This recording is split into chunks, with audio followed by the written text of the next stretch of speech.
I polled about 21 people that are kind of the top unmanned aircraft systems in public safety around the country and asked, so what are you seeing? Number one, have unmanned aircraft systems met the expectations that you had going in? And across the board, the answer was... You're listening to the Drone Radio Show podcast, the show about drones and the people who use them for business, fun, and research. Hosted by Randy Goers. Hello, everyone. This is Randy Goers, and welcome to the Drone Radio Show podcast, episode 185. What do public safety organizations need to know about managing a drone program? For that question, we turn to Charles Werner, chairman of the Council on Public Safety Unmanned Aircraft Systems. The Council on Public Safety Unmanned Aircraft Systems promotes the public safety use of UAS through education, training, collaboration, best practices, FAA rulemaking, and general engagement. Charles has 44 years in public safety, his last 10 years as fire chief of the Charlottesville, Virginia Fire Department. He has served on several local, state, and national boards and committees. He recently took on the role of DroneUp's Chief of Public Safety to ensure safe and effective public safety UAS operations. He has received numerous awards, including 4 Virginia Governor's Awards for Excellence, the International Fire Chiefs President's Award, and the National Career Fire Chief of the Year. In this edition of the Drone Radio Show, Charles talks about the Council on Public Safety Unmanned Aircraft Systems, its mission and objectives, and the best practices for integrating UAS into public safety initiatives. But before we hear from Charles, I want to thank those of you who are supporting my funding campaign. Now you have the option of making a one-time donation in any amount by going to DroneRadioshow.com/donate. Whether it's $1, $100, or much more, you can help defray the costs of production and keep the podcast going and growing. And if you want to make a monthly contribution, you can still go to patreon.com/DroneRadioshow. So let's learn about the Council on Public Safety Unmanned Aircraft Systems with Charles Werner. Let's pick up the interview where I asked Charles to introduce himself.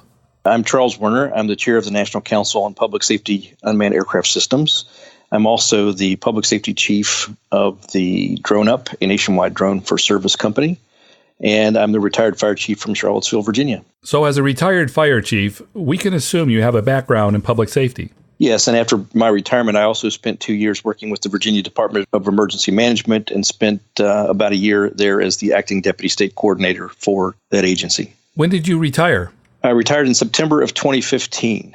Were you working with drones at that time? Well, actually, in 2014, prior to my retirement, I did become very interested in drones. Unfortunately, up until that point, drones had been a little bit, the privacy issues had created issues, and Charlottesville, Virginia, interestingly enough, was the first no-drone city in the country, wanting to take a pause and let the regulations kind of catch up with privacy issues and concerns. Tell us about the Council on Public Safety UAS. Well, the National Council on Public Safety UAS is basically an organization that has been organized to advance the use of unmanned aircraft systems in public safety on 2 fronts. On the one front of enabling, how do we use this technology to advance what we do, either in an effectiveness or from a safety aspect, or number 2, looking at it from the negative side of the potential nefarious actors, or the combination of what's often called the clueless, the careless, or the criminal. What's the background story? How did it go from an idea to an actual organization? Well, I started off as the first chair of the National Fire Protection Association Technical Committee on UAS, which was the first technical committee from that organization that was a multidiscipline organization to develop the standards for unmanned aircraft systems in public safety. It was during that time that we actually, a group of like minds, had said we really need to do something to promote what people are learning, because if we don't, what we see reoccurring is everybody basically reinventing the wheel. And there were no policies and procedures, so we put the website up and we've got policies and procedures, and we create an opportunity for people to communicate. And what we're working on now is actually to work with states to create state public safety UAS councils for the main point of establishing networks that will allow agencies within a state, from localities and state agencies, to communicate with and between each other, to share information and hopefully have up on the website. It'll be by state and then into a nationwide directory. Their SOPs, policies, procedures, best practices, because one of the things we're seeing that's a challenge is that there's no place that you can go and collect the information of what everybody's learning. And so hopefully this becomes a way of creating that repository. What's the membership of the organization? What was interesting is the interest in drones has just grown dramatically. And as we went forward, because of the things I've been working on the national level, I've been involved in a number of different national organizations. I had relationships in many of the national public safety organizations. So this includes 30 nationwide national organizations such as International Fire Chiefs, International Chiefs of Police, the National Sheriff's Association, International Association of Emergency Managers. And without going through the list of 30, you get kind of the idea of the organizations that are involved and represented. Does the membership reach down to include state and local agencies? So what it does right now is that we have a certain number of state members that are on the board, the governing board itself, and some locals. So we've got a mix of some of those in to make sure we don't lose the flavor and the thought process that comes from those groups. What we hope will change as we build these state councils is that local and states will be much more involved at the state level, but tied in at the national level as well. Based on your experience, what do public safety organizations need to consider when deciding to embark on a drone program? Well, I think the first thing that I want to make sure that I share is that it's critically important that public safety agencies that are thinking about doing drones or unmanned aircraft systems is that they need to understand what's involved. It's not simply buy and fly, as some might think. There are standards out there. The only standard that's currently published is the Airborne Public Safety Association, which has a set of standards that kind of outline if you're going to have a UAS program, you've got to include in it governance, policies, procedures, define the technology, your training and education, and the usage of it, as well as maintenance and airworthiness. So there's all these components, and then all of that has to be documented for FAA reference should something happen during one of the incidents. The second area was privacy policies.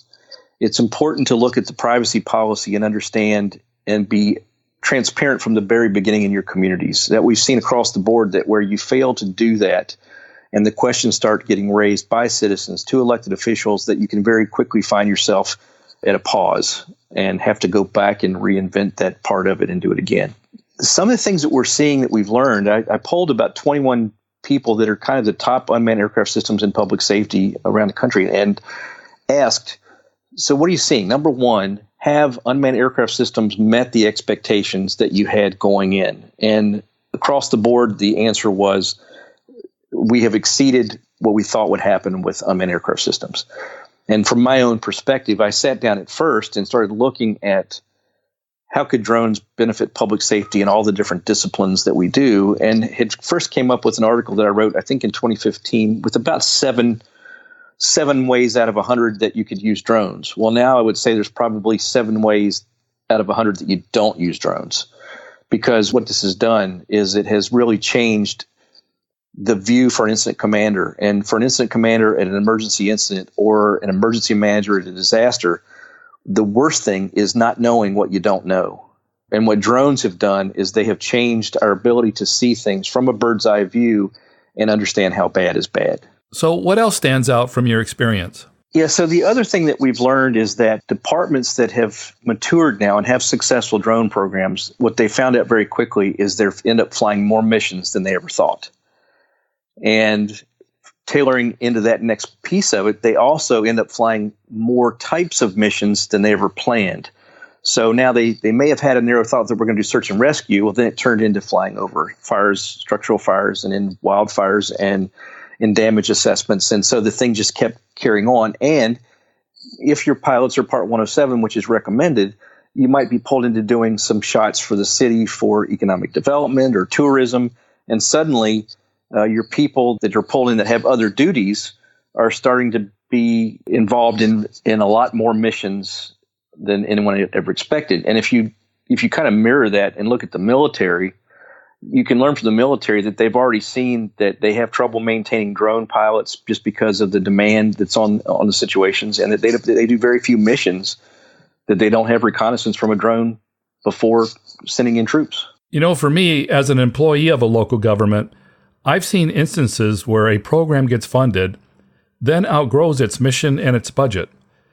It might be successful, but it creates a lot of stress.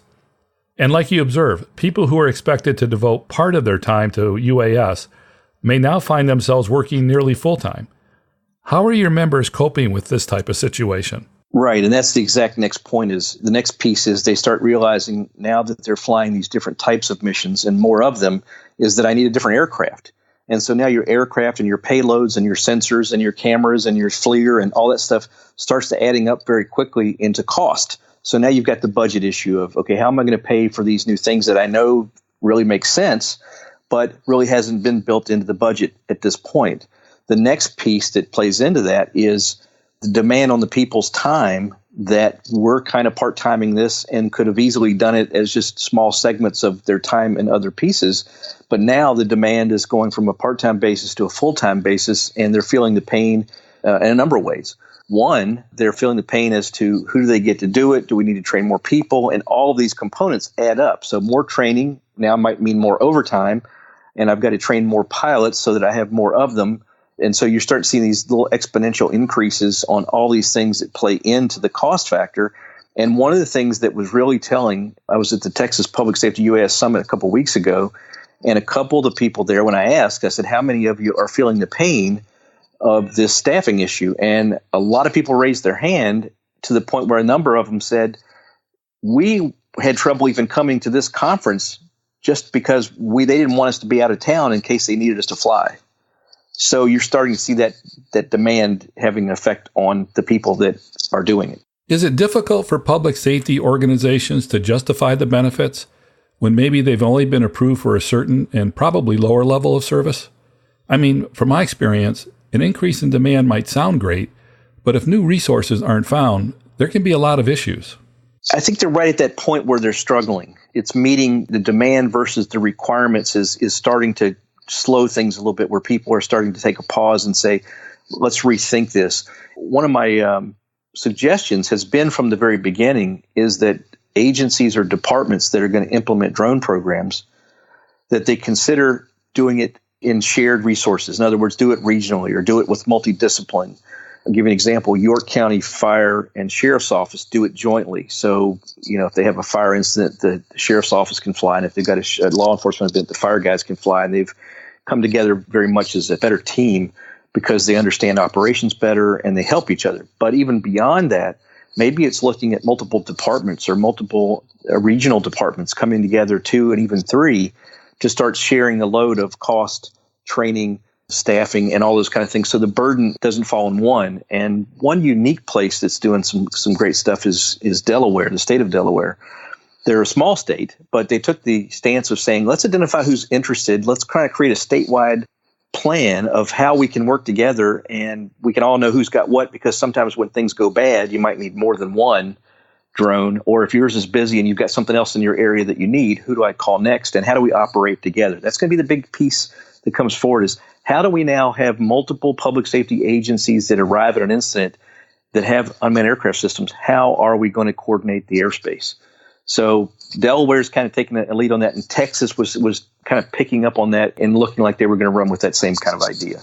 What are some of the innovative ways that public safety agencies are using drones? Well, I just was going through a list the other day, and I was listening to Emily Howell's interview that you did with her crisis response, and it really is almost every aspect of public safety operations. It's any kind of significant event. And from a general perspective, I'll do first, is it gives a situational awareness in near real time of what is occurring on an incident scene. So you get that snapshot, but you also see things that are happening. I'll give you an example. In Charlottesville, Virginia, we had the Civil War protest, and it went into a lot of mob-like activity or civil unrest, and the drone was able to see where groups of people were moving and where there were being conflicts, and you could actually assign resources in those directions. And it actually caught the moment when the young lady, Heather Heyer, was hit by the car and killed.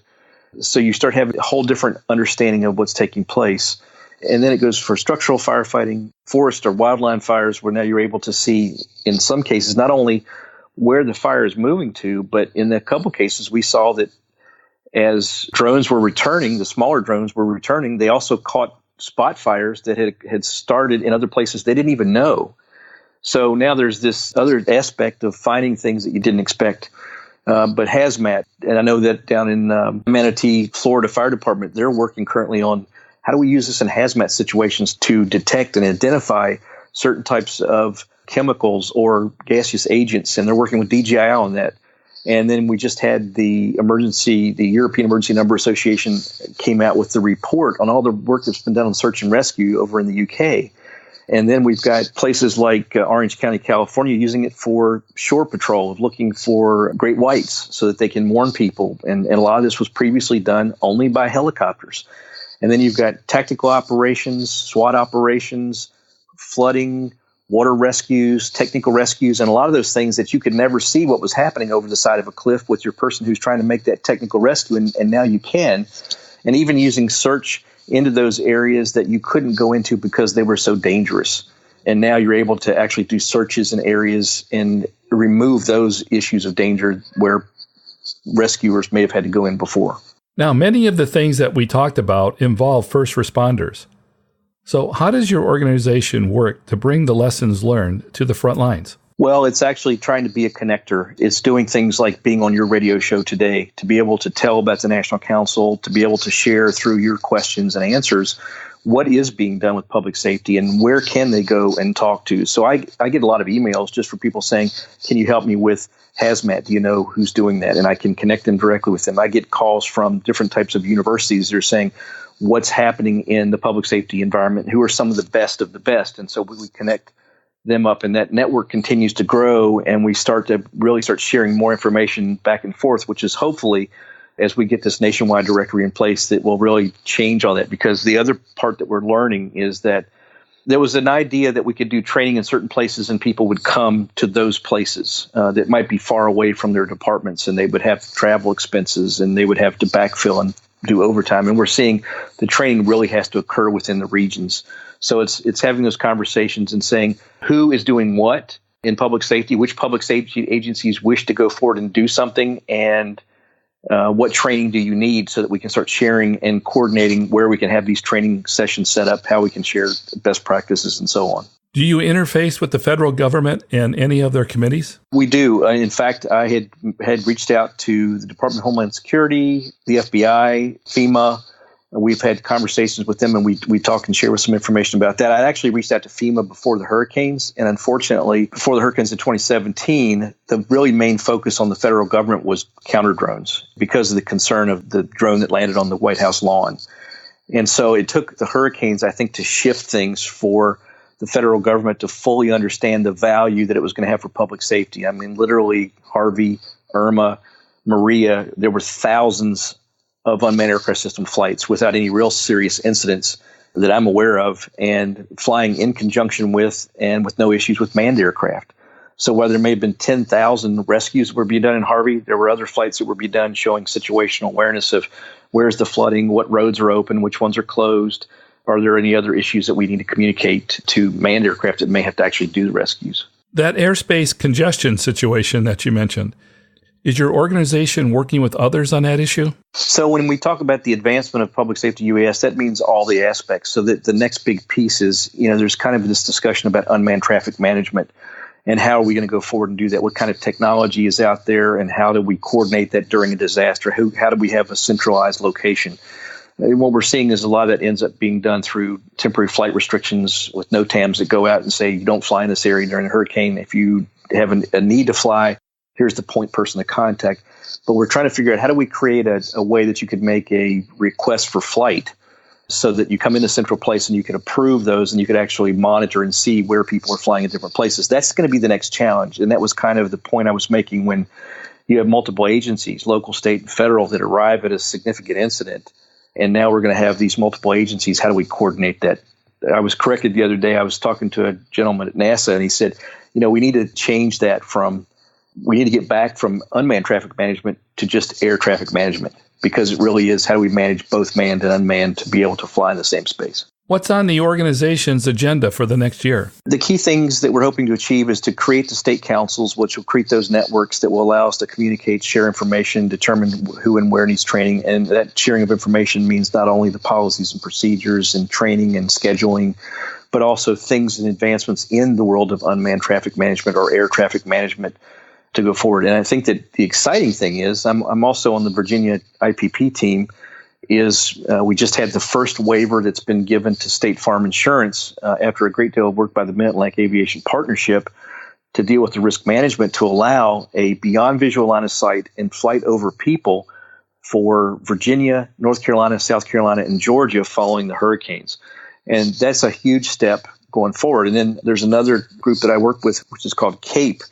And CAPE did some work in Mexico previously where they were doing unmanned flights beyond visual line of sight from a dispatch center that could get over the sites and be able to give situational awareness in advance of arriving units. And they're now doing something like that, I think, in Chula Vista, California, as part of the San Diego IPP, doing some similar testing in those areas where we're now seeing that change. One of the exciting things that we also saw that's coming out is the Florida International University pedestrian bridge collapse. The Florida Highway Patrol went and they were able to fly autonomously and do their 3D model. And this is really how the simplicity of this is. They arrive at the scene, set up the areas that they want to fly in their waypoints, push the button, the UAV takes off in the system and it goes and it does its photography and it comes back and lands. So one button, it went up and took its pictures, came back down and landed 8 minutes and 6 seconds to create a full 3D model that can be used to train people and understand the complexities of that particular situation from now and into the future. What about their use in documenting traffic accidents? With traffic forensics, we're seeing something similar, is that traffic forensics, typically there's traffic stopped. It means you have secondary accidents. It means there's a lot of things that are dangerous and there's commerce that doesn't flow. Traffic accidents can be investigated in a third of the time using unmanned aircraft systems with an accuracy down to 1 centimeter and create 3D models, which give an entirely different aspect of what a fatal crash might look like otherwise. And again, it's safer because it clears the roads. With everything that you're doing and how busy you are, you don't sound like you're retired. My wife would tell you that I have failed retirement miserably. But it's my passion for public safety, and I've always been into technology things. I've been a contributing editor for Firehouse Magazine for about 20 years now, and was just inducted into the Firehouse Magazine Hall of Fame because of all the technology articles that I had written. My niche has been trying to find those technologies which help to advance public safety to be more effective in what we do and be safer for both the responders and those that we serve. If the drone industry hadn't evolved the way it did, what do you think you'd be doing now instead of working with drones? Well, in addition to that, I've been a subject matter expert, so I do consulting, and I do some consulting to support FirstNet. I do consulting to support NextNav, which is another technology that's out there that gives 3D enhanced locations in buildings. So I'm involved in other technology things. I'm on the Association of American Railroads Public Safety Rail Advisory Committee and work on developing Ask Rail, which is an app that provides real-time information to responders as to what's on the rail cars in North America and South America. What's this experience been like for you? It's been a great challenge. It's been a great opportunity. And, I think it's opportunities like talking to you and on this radio show, being able to share these ideas with others that are out there trying to learn that help make it really worthwhile. Looking back to your time with the fire department, if drones had been available then, what would they have given you in terms of capabilities? If I had drones when I was in the fire department, it would have given me immediate information as to, in a structure fire, what am I looking at? What kind of exposures might I have? If I turn the FLIR on, I'm able to see the heat signatures. I would see, are there integrity issues on the roof that could prevent my firefighters from being in harm's way? I could see, in some cases, where the fire is actually traveling using that thermal signature at elevation. In flooding situations, I would be able to see what areas have been flooded, what areas do I have access to, which ones do I not. I would have hazmat situations, being able to look at a situation to see what areas a plume might be traveling in directly as it's happening. In search and rescue, it would have given me situations where I could have searched large fields and eliminated a lot of walking that could have been done.